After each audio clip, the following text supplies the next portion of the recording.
Okay, welcome back. In the second video, we're going to learn how to place our text for our captions and our main copy.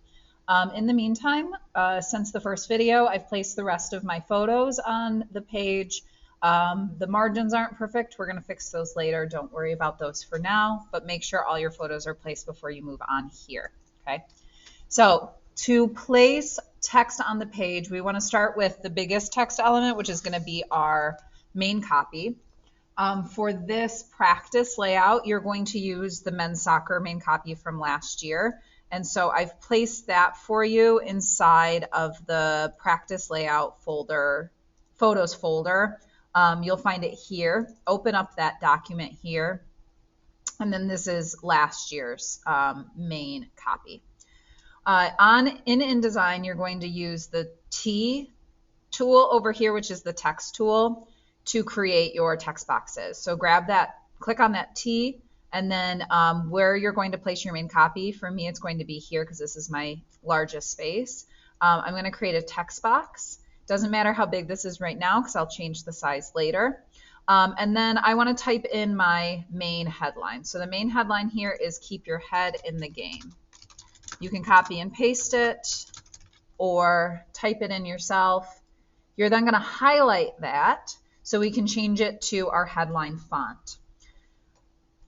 In your practice layout template and the actual layout template, when we get there, the fonts will be chosen and programmed for you. So you're going to go over to the right-hand toolbar to this icon that looks like an A and says Character Styles.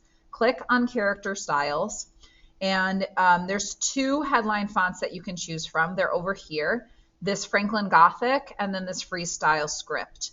Generally, you'll want to use more of this top one and use the script just for decorative stuff. So for now, I'm just going to click on Headline Franklin Gothic. It's going to make my headline really big.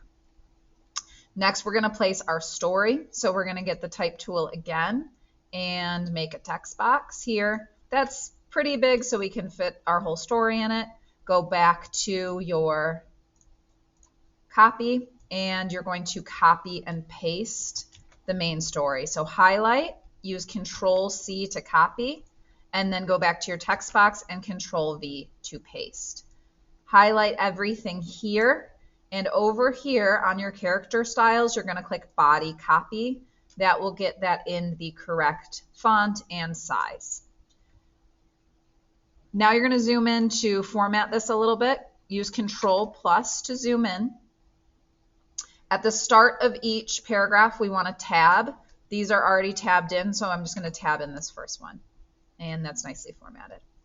And then another little trick is if you've got a copy that goes over a long stretch like this, it's much nicer to read when it's in multiple columns. If your copy's really narrow, like you've got it just sort of like in this kind of space, then feel free to keep it in one column. But since this is a bit longer, I'm going to put it in two columns. And to do that, I'm going to go up here, and this shows you the number of columns. I'm going to change that to 2.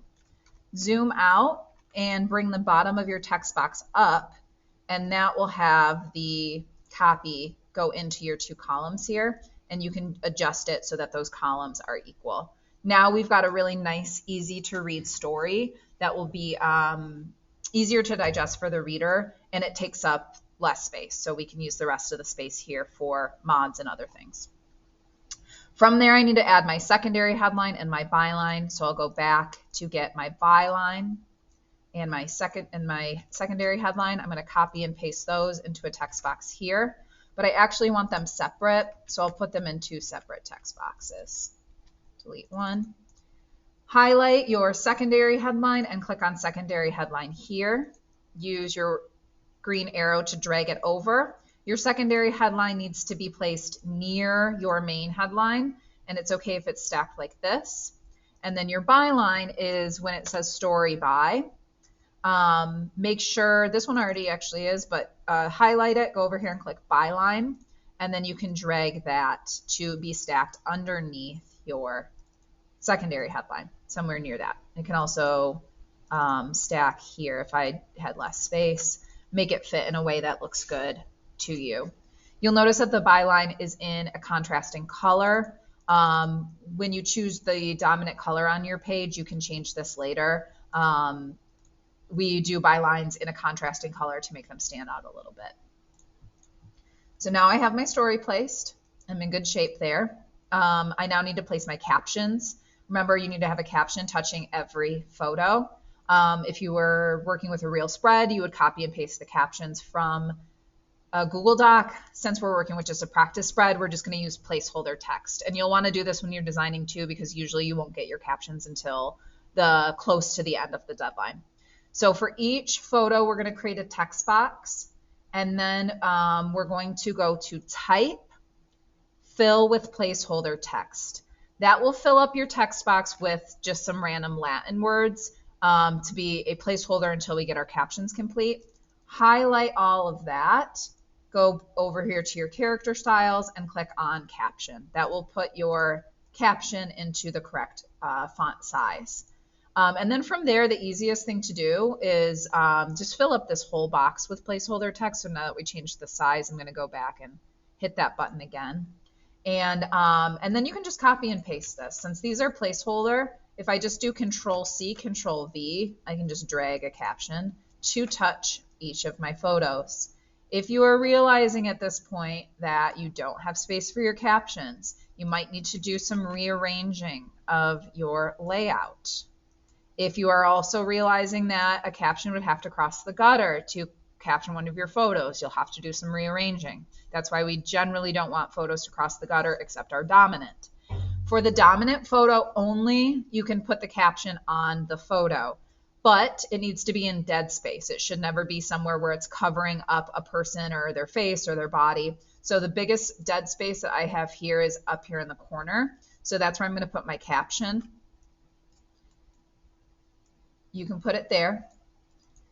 When we actually do real layouts, we'll put a box behind it, but that's not something you need to worry about for that practice layout today. So just get that caption on there. Now we have our captions placed and our story placed, and we are ready to move on to getting some fake mods in there and fixing our margins.